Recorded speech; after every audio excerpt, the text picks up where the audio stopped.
Komishiniin mirga namoomaa Itoophiyaa ibsa baaseera. Hanga nageenya mootummaa naannoo Oromiyaa garuu ibsichi dogoggoradha jedhu tarkaanfiin fudhatame madaalawaadhas jedhu.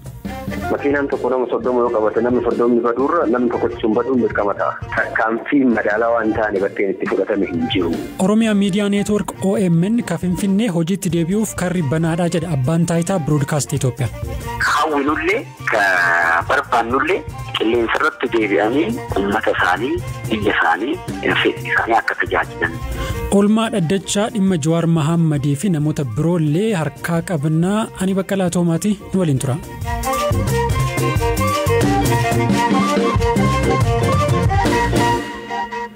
Oolmaa mana murtiitiin haa eegallu. Obbo Jawaar Mahammad hakiima dhuunfaa isaaniitiin akka yaalaman manni murtii ajaje.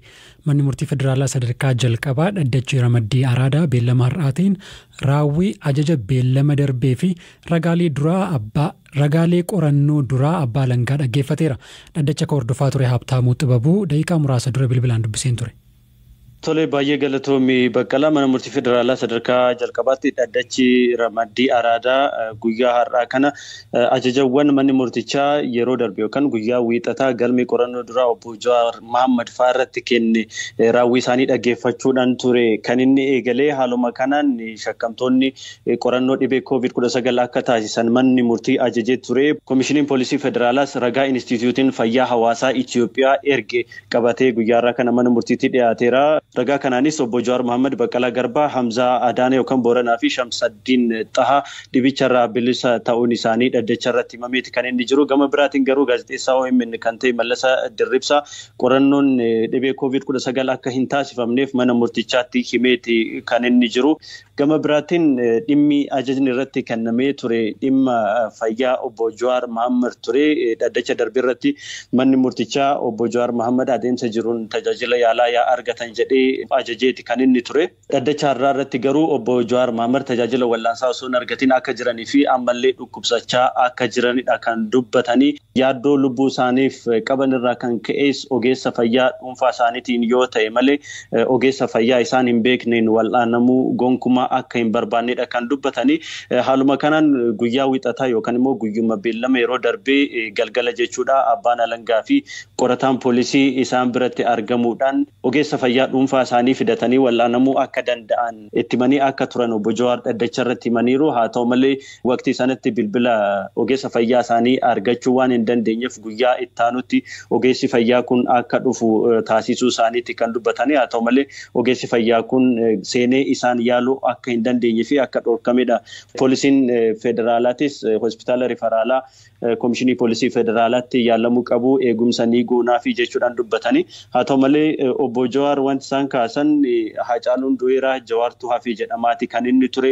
Poolisiin federaalaas kanumaaf eegumsa cimaa naaf gochaa jira. Ani dhaabbilee fayyaa mootummaa tuffadhee miti.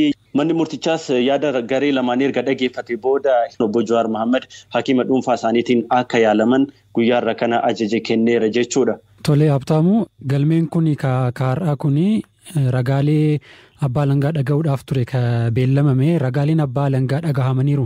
Eeyyeen beellama har'aa irratti abbaan alangaa ragaalee namootaa 3 dhiyeeffachuu isaati kan himee jiru. Haa ta'u malee isaan keessaa ragaalee namootaa 2 guyyaa har'aa kana jecha isaanii kennaniiti kan isaan jiranii. Manni murtichaas jechi ragaaleen kun kennan gara barreeffamaatti jijjiiramee gara galmee akka seenu ajaja kenneeti kan inni jiru.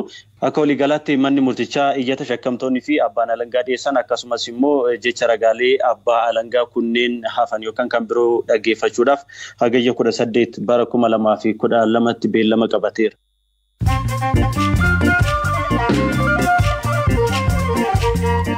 Oduun gaggabaabsee isinitti hima. Sa'aatii 24 keessatti namoonni haaraa 1778 Itoophiyaatti vaayirasii koronaa vaayirasiin qabamuun 20 ammoo lubbuu dhaban. Lakkoofsi waliigalaa namoota vaayirasichaan qabamanis 36 siqeera.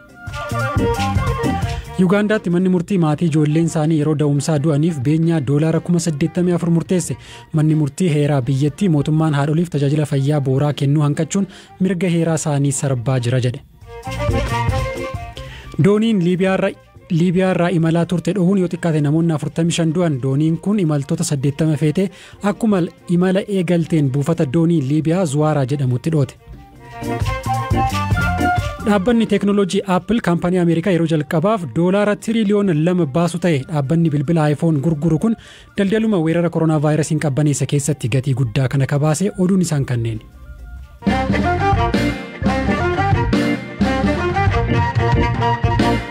Odeessa taanutti wayitan cahu koomishiniin mirgoota namoomaa Itoophiyaa qaamoleen nageenya tarkaanfii humnaa kamadaalawaa hin taane fudhachuurraa akka of qusatan waamicha dhiyeesse. Koomishiniin kun hiriira Oromiyaatti gaggeeffamaa jiruu fi miidhaa qaqqabaa jiru irratti ibsa kenneen lubbuun namaa darbuuf miidhaan qaqqabuu ibsee jira. Lakkoofsi namoota ajjeefamanii meeqa akka ta'e koomishinichis ta'e mootummaan amma dura waan jedhe hin qabu. Namoota ajjeefaman keessaa Harargee Bahaa Aanaa Dirree Xayyaaraatti ka ajjeefame Faarid Abdii erga fuudhee reefu ji'a 2 guutee jedha obboleessi isaa Diinee Abdii. Obboleessi Faarid Abdii Mahamad jedhama. Inni kun nama umriidhaan amma dhiirri isaa waggaa 30 ta'a. Qabsoo kan keessatti ilmi adeera Yaaqoo Alwaanaa Kamaal jedhama. Hidhoo meerataa kan dhiitan keessa jechuudha. Akkasitti haasoma geessinannee buufata geessinannee waggaa nuti yaqaanuu jechuudha. Baay'ee kaafannee ambulaansii yeroo san keessatti nu qabuun dandeenye. Akkasitti baay'ee keessaas buusanii jechuudha. Battalumatti rasaasa 3 rukutanii ajjeesanidha. Haalli yeroos ture maal akka fakkaatu natti himee mormii keessatti dhaawame jechuudha Fariid. Mormii cimaa gaggeeffamaa ture yeroo san keessatti nama hangana jaamuu miti xiqqaa guddaadhaan dhiiraa dhalaadhaan akkasii baanee jechuudha. Yaadannoo dhageessisaa ture yeroo sanitti raayyaan isaatis akkasitti uummatoota addaan faffacaasuudhaaf yaalii godhee garuu milkoofnee eegasboota humna dabalataa ooraal tokkoo fi waan achi 4 dabalatanii jechuudha. Uummattoota hunda addaan faffacaasan namoota dhooman kana kararraa fuudhullee nu dhoorkan jechuudha yeroo sanitti. Akkasitti nuti hanga dandeenyutti humna keenya jechuun baadhannee baay'ee kaafannee jechuudha yeroo sanitti geessinannee guukaanu uummattoota bakka baay'ee geessitanii asumatti haaduu hin jaan. Ammoo bal'isii yeroon ichi keessa jira kadhoome kun kaadeera hiyyaati. Kabaayyaa yoomuus adda addaa hiyyaati jechuudha. Isaan akka malee amma rukutamanii jechuudha cabanii taa'u jiran mana tokko obsaa Iliyaas jedhamanii akka malee mataa kana keessa wasaan jaadhaan jijjiiranii jechuudha. Innis mana jira jechuudha. Obboleessi kee lubbuun dabre kun dhiyeenya kana bultii ijaarrate yookaan immoo akka fuudhe dhageenye? Sirrii anillee fuudheeti ji'a lama amma eega fuudhe aruusa jechuun aruusa taa'u jira. Fuudheeti baatii 2 amma baatii 2 Dhimma ajjeechaa iddoo adda addaatti raawwatame irratti ka dubbisne hoogganaan biiroo bulchiinsaaf nageenya Oromiyaa obbo Jibriil Mahammad tarkaanfiin bakka adda addaatti fudhatame madaalawaadha jedhu. Ibsi baasii dogongoroota hedduuf keessaa qaba. Tokkoffaa mirga hiriira nagahaa waamamee jira. Kan yaalame oggora moo hiriira jettee yoo ilaalamu oggora. Inni lammaffaa dogongorri isaa hiriirri kan taasifameef warri hiriiree hooggantoota paartii isaanii gadi haa dhiifamu jedhanii hiriiranii jedha. Namni to'annaa jala oolee waan miseensota yookaan hooggansa paartii waan ta'aniif seera cabsanii. Sadaffaan madda odeeffannoo isaa feesbuukiidha. Odeeffannoo argate kanaayyuu qaama dhimmi komiin irratti ka'ee waan gaafate hin qabu. Iddoo adda addaatti akka magaala Shaashamannee Awwadaa Gadaba Saasaa kanatti namoonni akka du'an odeeffannoon qabnaa. Koomishinichi illee humni poolisii humni nageenyaa humna barbaachisu wal fayyadameera waan jedhu kaaseeraasin gabaasni amma yoonaatti qabdan maayinni.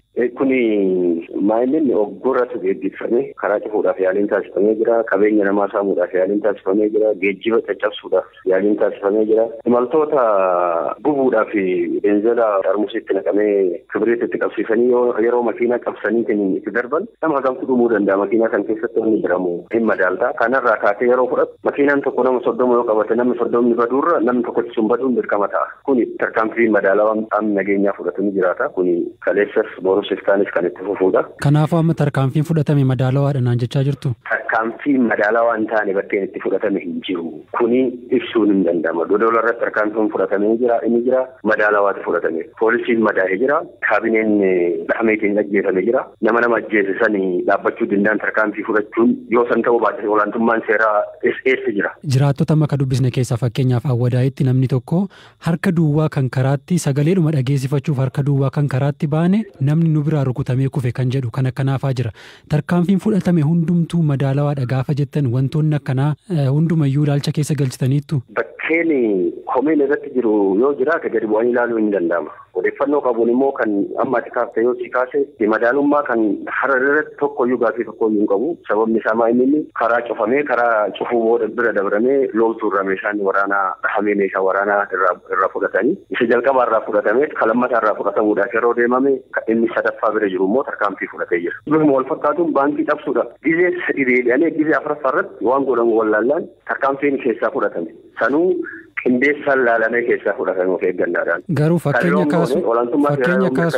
fakkeenya kaasuun hin danda'u obbo Jibriil. Fakkeenyaaf gada basaasaatti imaamni masjiidaa tokko haadha warraasaa wajjin ka ajjeefame faatu jira. Kuni fa'aa amma akkamittiin tarkaanfii madaalawaadha jedhamuun danda'ama. Bakka tokkotti harcaatiin yookaan hanqinaaleen keessaa mul'atu hin jiru jechuun hin jiraata sun. Kanaaf wanni qulqullaa'u hin jiraata ammallee kana hin jedhaa jiru. Garuu yoo walitti hidhaatee ilaalte waan ta'e keessaa parsantiin olaanaan tarkaanfiin fudhatame madaalawaadha jettee fudhachuu dandeenya. Tarkaanfii marsaa kana fudhatame keessaa xiqqoo qulqullaa'uu qaba jedhee yaadu isa asaasaa kaatee amma kaafte. Isa asaasaa amma kaafte yaada lamatu jira. Yaadni tokko hawaasa kaatee amma kaafte kana. Yaadni biraa immoo maa inni caasaan nageenya yeroo socho'u imaamni kun baangaadhaan nageenyaa tokko reebee dhahee isa booda namni lammaffaa isa jiraa jiru tarkaanfii fudhatee tarkaanfiin sun immoo isaa fi maatii isaallee miidhe kan jedhudha. Caasaan nageenyaa sun immoo madaa'ee hospitaala jira. Kun itti gadi qanii qulqullaa'uu barbaachisa. Lakkoofsaan hin beekama caasa nageenyaa yookiin qaama mootummaarra namni du'e kan jiraattota yookiin nama warra hiriira bahanirraas ka du'e lakkoofsaan gabaasni simbira gahee jira hin beektu. Qulqulloofni sirriitti qulqulleessanii dhufuu barbaachisa. Sababni isaa bara kana kan ati sitti himamuu fi kan ati argitu gizee tokko garaagarummaa qabu waan ta'eef yeroo gurmaa'ee dhume isin ibsuu danda'a.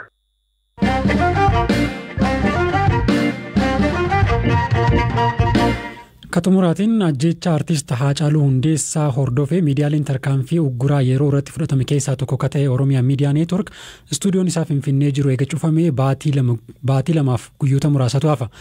Daayirektarri itti aanaa abbaa taayitaa biroodkaastii Itoophiyaa obbo Wandoosan Andu'aalam OMN dabalatee miidiyaaleen tarkaanfiin irratti fudhatame filannoon hojiitti deebi'u harka isaanii jira jedhan Bizuu Warqa Olaanaatu dubbise. Miidiyaaleen tarkaanfii irratti fudhatame wajjin wal qabatee kana balleessitanii jirtanii kana sirreessuu qabdan jennee waan kaafnee irratti xalayaa barreessineerraaf. Waan san irratti barreessine laalanii of sirreessanii gara qilleensatti deebina waan jedhu yaada yoo qaban jeesuun amma Oromoos dhumaa jira. Achii kaasee gara hojii deebi'anii jennee akka abbaa taayitaa biroodkaastingii Itoophiyaa. Garuu kun isaan harka jira. Fooyyeessanii daandiitti deebi'anii waan ummataaf waan biyyaaf ta'uu qabu hojjetanii pilaas komitmentiin wajjiin galanii wajjiin illee wal qabate isa eeganii seeranaa eeganii hojjechuu fi yoon gaafatan ammallee saspeendi qabuun yennaa dhumatu deebi'anii qilleensarra ba'uu danda'anii kun ka murtaa'u isaanumaa. Tarkaanfiin fudhatamee ture tarkaanfii yerooti jechuudha.